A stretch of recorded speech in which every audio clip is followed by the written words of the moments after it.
ได้ทีทำเป็นห้าวใส่ไทยกองทัพกัมพูชาล่อนแถลงการณ์ว่า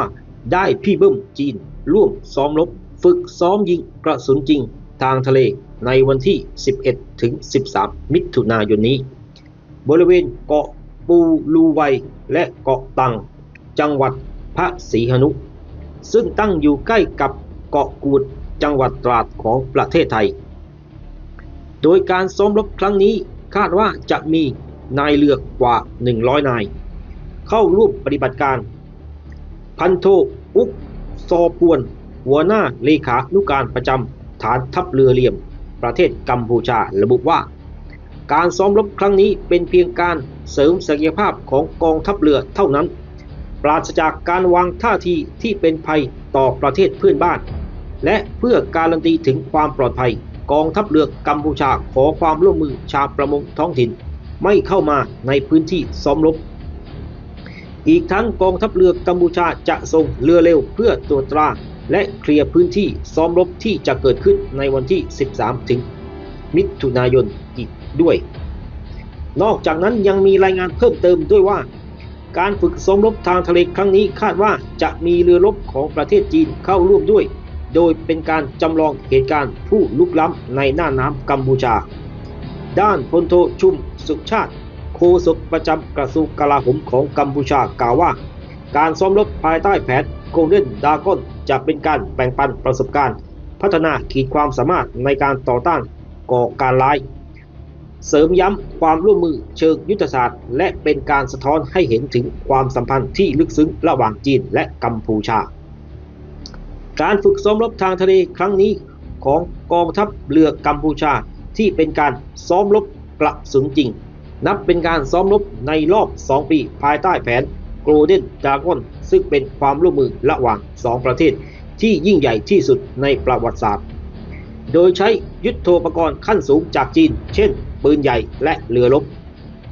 อย่างไรก็ตามรายงานข่าวจากหน่วยงานความมั่นคงทางทะเลเปิดเผยว่าทางพลเรือโทเตียโซคาผู้บัญชาการทหารเรือกัมพูชาได้โพสต์ข้อความแจ้งการฝึกทางทะเลโดยซ้อมยิงกระสุนจริงช่วงวันเวลาที่ 11 ถึง 13 มิถุนายนนี้เกาะปูลูไวเกาะตรังซึ่งอยู่ในพื้นที่เกาะพระศรีหนุประกาศของ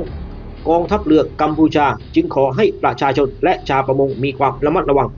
อย่าเกิดความตระหนกเมื่อได้ยินเสียงปืนและคลื่นแรงรวมทั้งให้เลี่ยงเส้นทางเดินเรือหรือตกปลาในบริเวณดังกล่าวการฝึกครั้งนี้คาดว่ามีเรือรบจีนร่วมด้วยโดยจำลองเหตุการณ์ผู้ลุกล้ำน่านน้ำกัมพูชาเพื่อให้เป็นไปตามแผนยุทธการทางเรือและเป็นที่น่าสังเกตว่า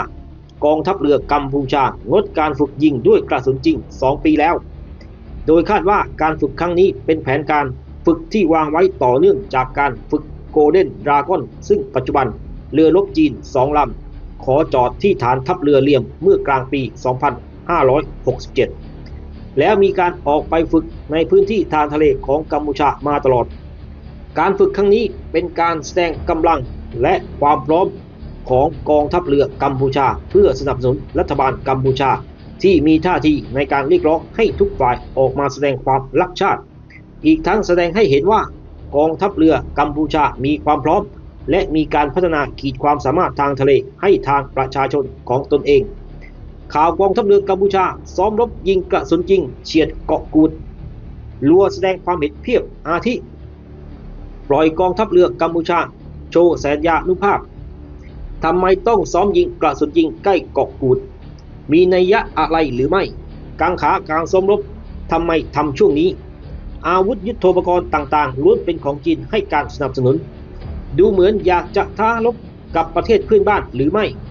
ต้องการครอบครองเกาะกูดหรือไม่เป็นต้นสำหรับบรรยากาศการท่องเที่ยวที่เกาะกูดในช่วงสุดสัปดาห์และวันหยุดยาวมีนักท่องเที่ยวเดินทางเข้าพักในโรงแรมรีสอร์ทห้องพักเต็ม 64% จากจำนวนห้องพักทั้งหมด 11,299 ห้องโดยจำนวนคืนที่พักเฉลี่ยของผู้เข้าพักสถานพักมีจำนวนมากนักท่องเที่ยวกระเป๋าหนักแห่มาเที่ยวกว่า 27,267 คนเป็นชาวไทย 20,000 กว่าคนและชาวต่างชาติ 6,000 กว่าคน เงินสะพัด 241 ล้านบาท ส่วนใหญ่เป็นเงินของชาวไทย ด้านนางกนกกิตติกากฤษวุฒิกรผู้อำนวยการภูมิภาคตะวันออกเปิดเผยว่าสถานการณ์การท่องเที่ยวของภาคตะวันออกรวมกัน 9 จังหวัดในช่วงนี้ทางทะเลชลบุรีระยองจันทร์ตราดใกล้กรุงเทพจะมีฉะเชิงเทราสมุทรปราการติดก็จะมีสระแก้วปราจีนบุรีจากปีที่ผ่านมาจนถึงตอนนี้มีนักท่องเที่ยวเดินทางตามทะลุเป้าหมายจุดหมายการท่องเที่ยวที่ไม่ไกลมีความโดดเด่นในเรื่องภูเขาผืนป่าดงพญาเย็นด้านทะเลชลบุรีพัทยาบางแสนศรีราชาหมู่เกาะเกาะล้านเกาะสีชังเกาะเสม็ดเกาะมันนอกเกาะมันในซึ่งเป็นจุดหมายของชาวไทยและต่างชาติสายการบินรีสอร์ทโรงแรมหรือร้านอาหารต่างพากันเกทับปักแฟลกโปรโมชั่นทั้งเกาะช้างเกาะกูดเกาะหมากให้นักท่องเที่ยวได้เดินทางและสัมผัสประสบการณ์ของจังหวัดตราดและจันทบุรีโดยช่วงนี้ห้ามพลาดเด็ดขาดเดือนมิถุนายนเป็นหน้าของผลไม้เป็นจุดขายหลักจองพื้นที่ไม่ว่าจะเป็นคนชอบทุเรียนหรือไม่ชอบทุเรียนก็มาสัมผัสผลไม้ต่างๆให้รับประทานไม่ว่าจะเป็นมังคุดสละลองกองและผลไม้อื่นๆอีกมากมาย